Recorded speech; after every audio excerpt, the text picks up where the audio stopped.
which production are you in? I'm in the Dear Mrs. Martin one-act play. I play the role of Gloria, the cleaning lady.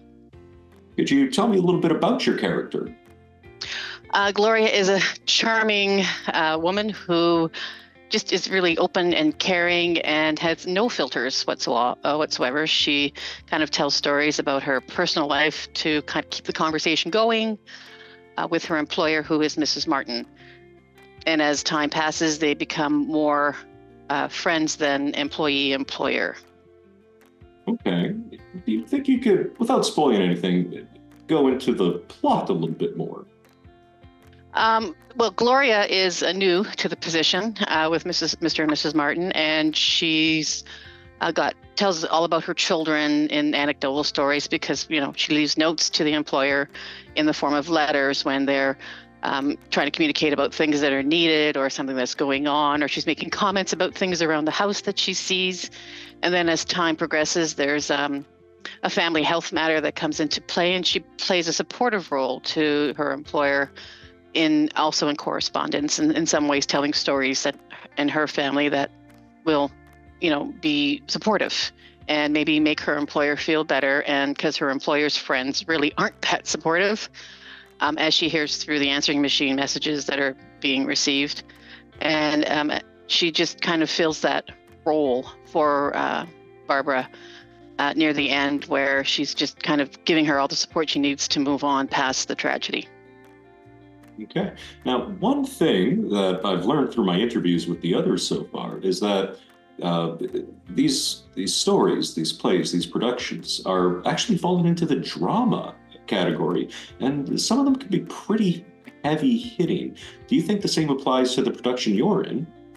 Not as much as one of the others. There is some tragedy in it, but I think there's comedic undertones throughout it, and some of those provide relief for the heaviness that happens. And then it kind of, everything turns out in the end, so to speak.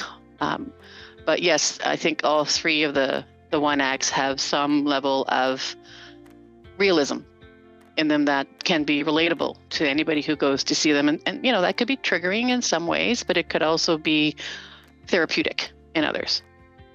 I understand. Do you have any of the comedic bits? Oh, yeah. But you do? Okay. Oh, yeah. I was hoping you'd say that. Oh, yes. I was cast appropriately for the role of Gloria because neither one of us have filters, and we're both comedic and I wouldn't say rough around the edges. We're more gentle than genteel. I have to ask, what does it take to, do you have a lot of experience in performing? You do? No, none. Oh, no. Oh, wait, that means none.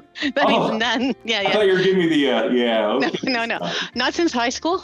I was in the Sears Collegiate Drama Festival, if anybody remembers Sears, back when I was in high school, very active, and then went on to university.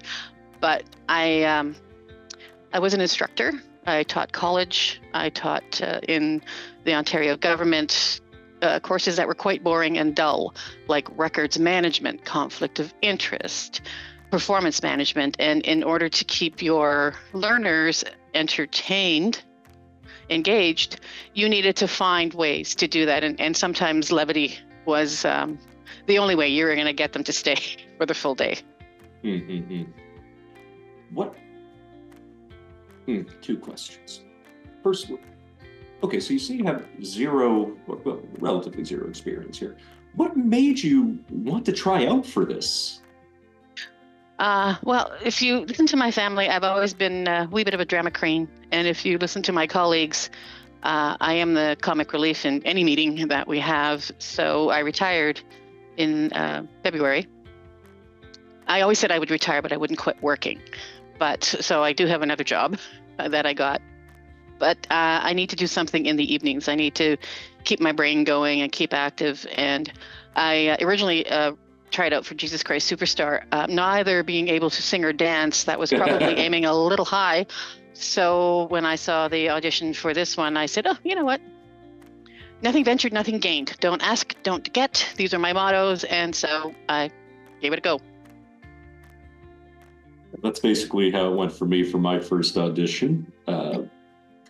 I was bored, essentially. Tried out for a spelling bee, didn't get the part, but ended up getting called back for cabaret of all things. Yeah, you never know what'll happen. It's always worth. I believe my cousin was in that one. Oh, really? Who was your cousin? Jeff McNeil. Oh, yeah, yeah, I remember him. Yeah, he played his part pretty darn well. I hear he played a German quite well. Yes, he also played Fagin in a Theatre Cambrian production of Oliver, and he was quite good in that one as well. So you could say it runs in the family, except I'm a little bit older than Jeff. So he might have gotten it from me. Absolutely. Yeah. It's obvious. So what do you think? I mean, do you think so far it's different being funny, delivering jokes during rehearsal, scripted, as opposed to just naturally being yourself? Like, what do you think it takes to be funny in these situations? Are you finding it challenging? Is it coming to you naturally? No, actually, I don't find a problem with it all. Like I said, I find Gloria's character and mine are quite similar in a lot of ways in that we're just kind of open books. And if you don't find humor in your day-to-day living, then, really, what's the point? To be fair, no, I've never found being comedic a problem. I've found being straight a problem because my nervous response is to be comedic. So, and I'm nervous quite a bit. So, it's a relief. It's an outlet. It's a tension reliever for everybody in the room because, especially when you meet new people. Like I just started a new job, and yes, I am the class clown. Yeah, I can understand that. So let's talk to you. Let's talk about you a little bit more personally as a person. What do you want to know? Well, my favorite question to ask is, okay, so you've got a lazy day. What's your typical lazy day? I'm ADHD. That doesn't exist. So no, my husband says to me, Theresa, you have, 12 squirrels going on in your head. And when you're on your meds, at least they're going in the same direction. So no, I don't have a typical lazy day because then I think I'm wasting my day. So if it's the summer, slightly different. We have a camp. So I like to spend that down by the lake. But, oftentimes it's staining a deck or pulling weeds or, going out in the boat and taking the neighbors' kids, for a little bit of a ride. I don't tend to stay still.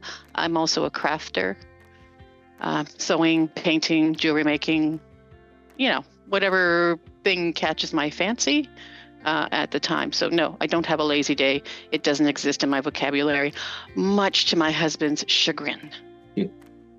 Then that, I wasn't planning on asking this, but now I just have to ask it. So as a person with,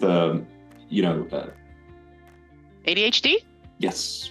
Yes. How do you find it at memorizing your lines? I need medication actually, it's not bad. Remarkably, I'm finding it not too bad. Because I now have a new job, which also requires a lot of memorization, or at least, yes, a lot of memorization. It's like you're already in the mojo during the day, so it's just a continuation of it in the evening. I find it challenging because I don't have anybody to play off of and practice with because I'm trying to reserve the element of surprise for my husband. So I don't want to, give him a free show. So he's going to have to work for it and pay for it. All right. So that's the only challenge I have is just, keeping that energy up to do it on your own. And my final question to anybody who, they've got to be out there, somebody who's watching this, somebody who has a desire to go on stage, audition, but just can't find a way to get to it. What would you tell this person? Take the leap of faith. I came across the SPG auditions. Actually, I came about it quite by accident because a friend of mine told me I have all these costumes that I've made through my crafting and from my children because they're very cosplay type people. And I said, I don't want to give them away. So somebody said, well, call one of the performance groups and donate them. So I called Mark, and he came to pick them up.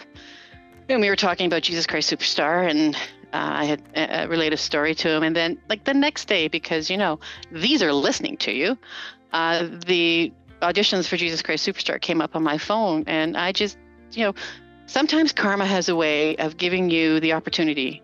And maybe it's Google who's karma sometimes these days, because they're always listening. But if it comes your way and it interests you, just take the chance. It's an audition behind closed doors. Nobody's going to laugh at you. Everybody appreciates the fact that you've gone out of your comfort zone to give them something. And I think again, nothing ventured, nothing gained. Words to live by.